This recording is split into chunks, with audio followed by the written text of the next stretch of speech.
Mga Kaniyotech, mag-unbox naman tayo ng advanced panels namin. So, ganito siya kalaki. Yan, makikita nyo, 4x8 din siya. Yan, tara, baklasin na natin, hanggang natin sa loob.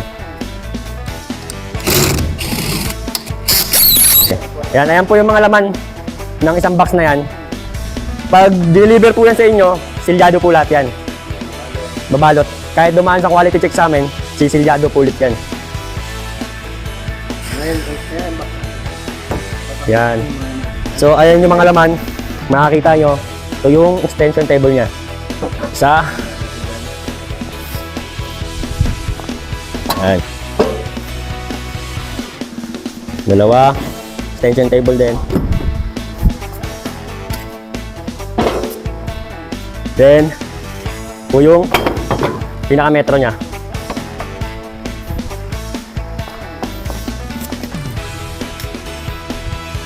Ito naman yung isang metro niya. Pangkaliwa, ay pangkanan.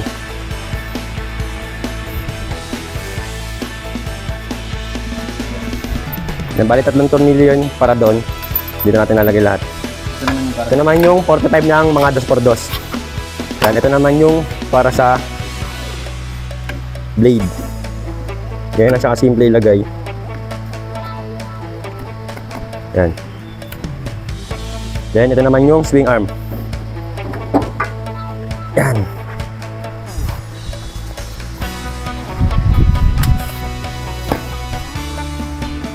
Ito naman yung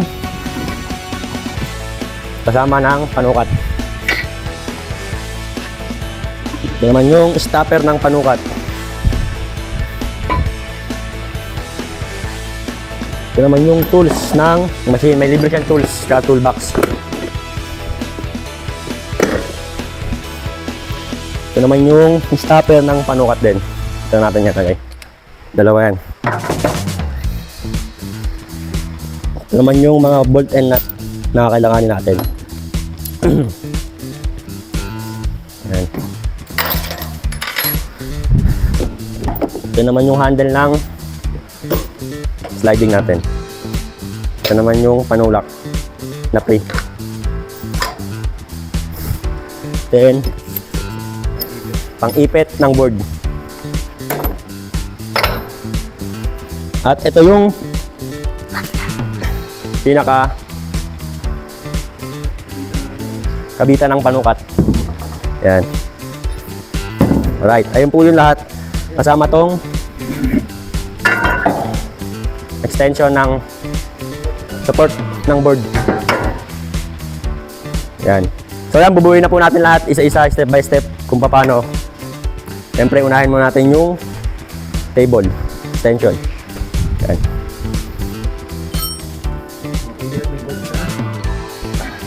Ngayon lang po, pag ikaw lang mag-isa ang magbubuo, gamitan mo ng DIY head.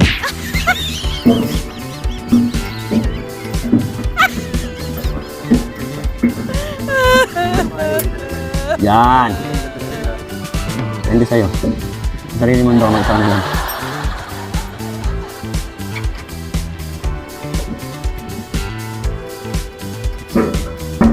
Yan, ganyan lang po siya mga Kaniyotech. Hindi naman siya mahirap. Bali, apat talaga yan ano na... Apat talaga siya na... Kasi yung dalawa sa ilalim ay yung pinakapantayo niya. Yan, kung makapansin nyo, pag-ganon siya. Ayun po yung ano niya. Kaya papantay mo natin yung taas.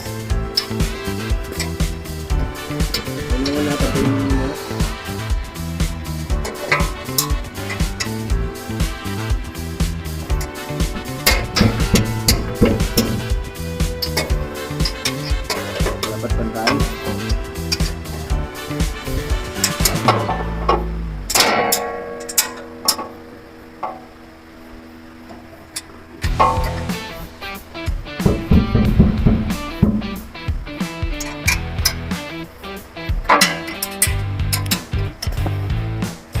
Yan.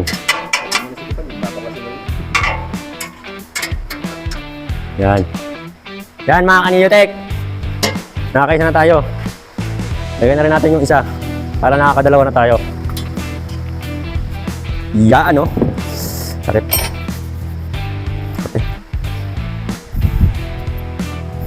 Yan, same process lang din po ng isa yan. Kung anong ginawa nyo, gano'n rin po dito. So, ayan guys, nakabit ko natin. So yan guys, nakabit na natin yung pangalawang extension niya. Magtungo naman tayo sa ano niya, swing arm. Ito po. Yan. Yan. Ito po yun. Bali, babasok na natin siya dito. Yan. Yan. Then, uy.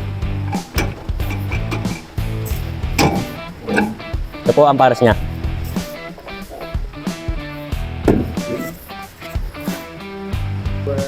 So yan guys, itong dalawang bolt and nut na to, bali dito po yan. Yan. Yan. Tapos, hanggang natin itong pinaka-hingkit niya. Dalawa po yan ha, huwag isa.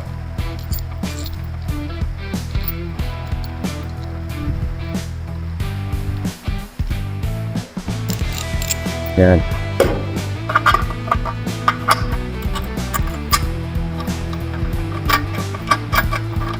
Yan. Then, tapos ito, ipapasok nyo lang yan ha. Yan. Then,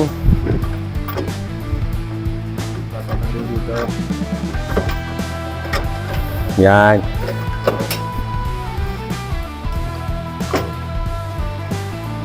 Yan. Tapos, pantay lang din. Bago ikitan. Yan. Yan.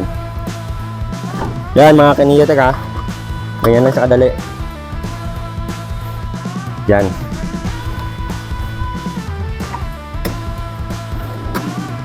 Yan. Oh.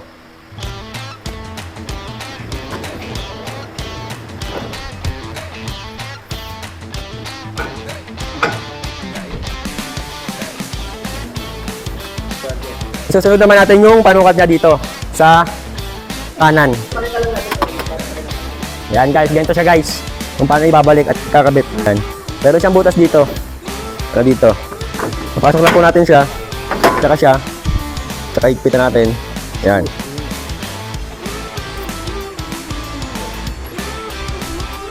Yan pala siya mahirap panggalin. No?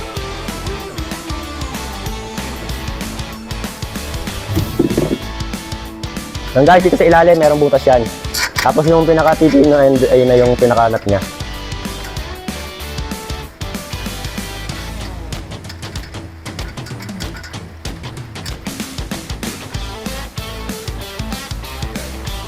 Yan. Oh. Then, dito naman. Saan?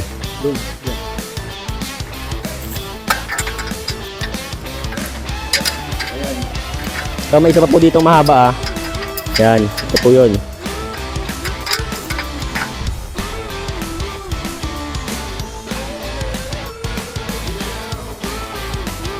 Yan po guys, ganyan lang po siya pag tinanggal. Yan yung support niya para sa mga board mahaba. Ito po yun. Bali yan.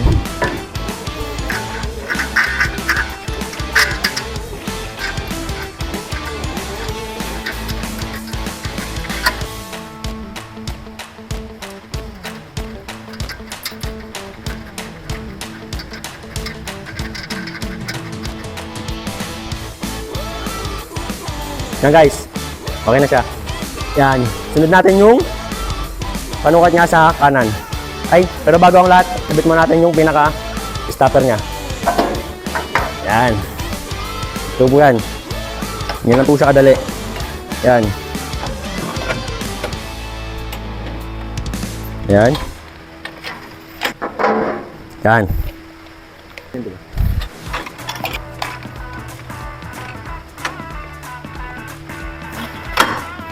Yan guys, ganyan lang po siya kadali. Pero bago yan, kailangan natin itong isog ng konti para mailagay natin yung pang-ipit ng board. Yan.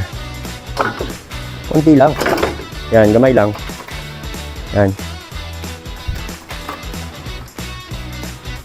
Tapos, kunin natin to. Yan. Yan. Po, ang ipit ng board. Dito lang po yan. Yan. Solid yung bakal, no? Dapat yan nakalabas para hindi siya maipit.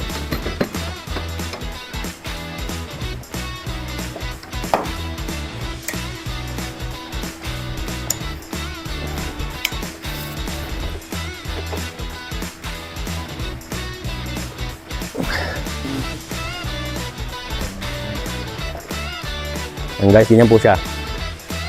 Then, sunod natin yung ito muna, handle ng sliding. Ito po siya guys. Then, 45 ng mga 2x2.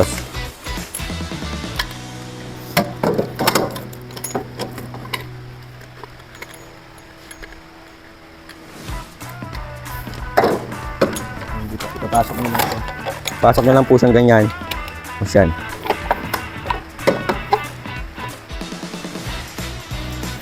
Masigpit.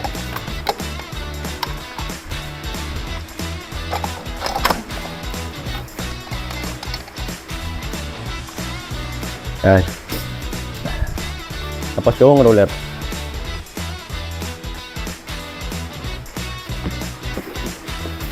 Yan. Yan guys.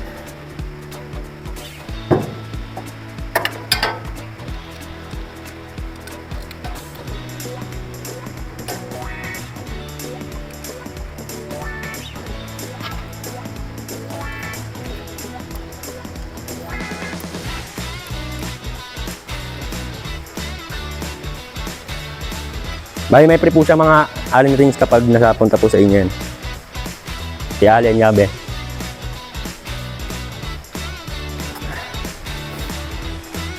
Ito. Para ano siya sa sabit ko. Tapos guys, ito naman. Yan po ang itsura niya. Pag pinabit natin. Yan.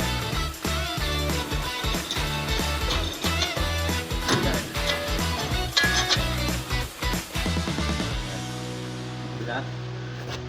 Okay.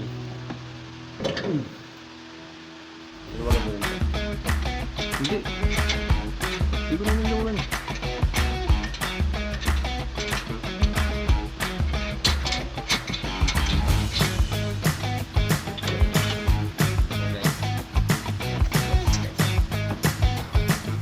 Ayan guys. Ayan po yung finish niya kapag binuo po natin siya. Then, ang pinaka-huli natin ay yung ito po. Ito siya. So guys, ganito lang siya. Ito.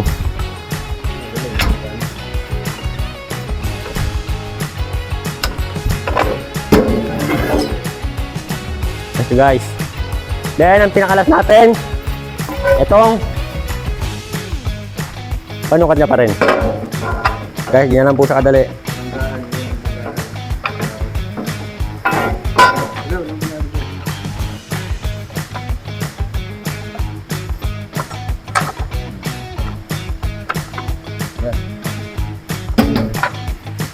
Sliding lang po siya. Yan. Pantay lang din dito. Then, lock. Yan siya. So guys.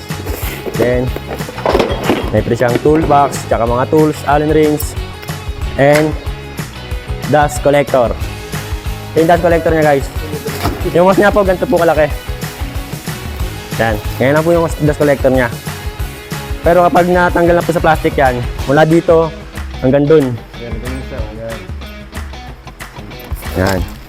Then, dust bag niya, ito po, may libre na rin po siya, dalawa yan. Then, yan. Hindi siya mahirap assemblein kasi may mga abang na butas, tapos wala nang nut, diretso tornilyo na lang. Yun lang. Yung pinaka-nut niya, nakasama na rin sa pinaka-bakal. Then, sa electrical niya, tuturo ko rin sa inyo kung paano. Sa electrical niya, 220 lang naman siya. Dalawang wire lang ang kailangan, then pwede natin saksak sa 220. Basta yung wire natin nasa tamang capacity. Pag nasa 30 ampere na breaker natin, kailangan nasa 12 mm yung wire natin. Then, ganito lang siya para makita nyo lang. Yan, tatanggalin nyo lang to.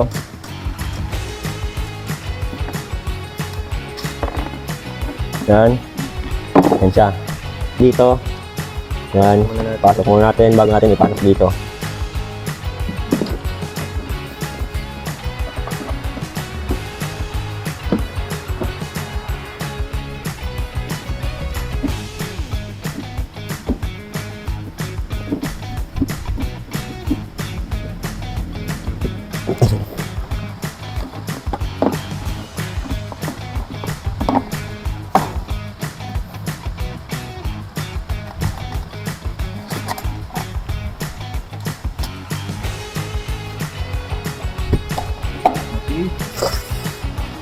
Yan po, saksak natin.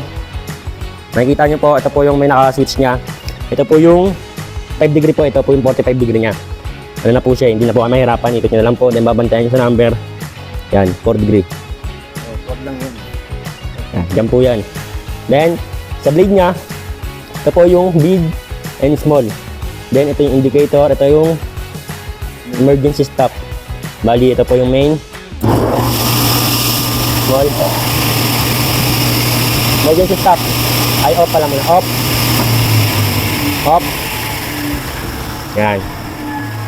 Then, ulitin natin. On ulit. On ulit.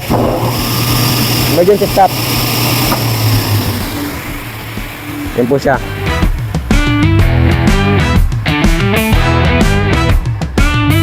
Okay na po advance natin.